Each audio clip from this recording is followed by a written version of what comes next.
Celine Evangelista sangat beruntung bisa berduet dengan Ariel Noah. Aksi mereka di atas panggung menjadi sorotan. Dalam acara gelaran musik di Holy Wings, janda Stefan William itu naik ke atas panggung bernyanyi bersama Ariel Noah. Bahkan Ariel Noah menggandeng tangan Celine Evangelista yang diajaknya berduet. Selain tangannya yang digandeng Ariel Noah, Celine Evangelista juga dipersilahkan untuk menyanyikan bait dari lagu Mungkin Nanti, Noah yang saat itu sedang dinyanyikan. Tampak wajah terpana Celine Evangelista saat berhadapan langsung dengan mantan kekasih Luna Maya tersebut. Satu tangan Celine bahkan terus memegangi dadanya sendiri.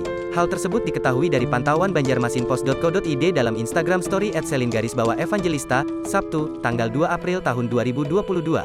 Ramai penonton bersorak saat melihat Celine Evangelista bersama Ariel Noah di atas panggung. Bahkan momen tersebut menjadi trending di TikTok dan menjadi bahasan netizen. Salah satu akun Instagram @darty.h.7 membagikan video ketika Ariel duet bareng Celine.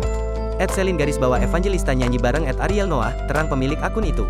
Pesona musisi Ariel Noah yang sampai saat ini sukses membuat banyak wanita terpukau rupanya juga turut dirasakan oleh Celine Evangelista.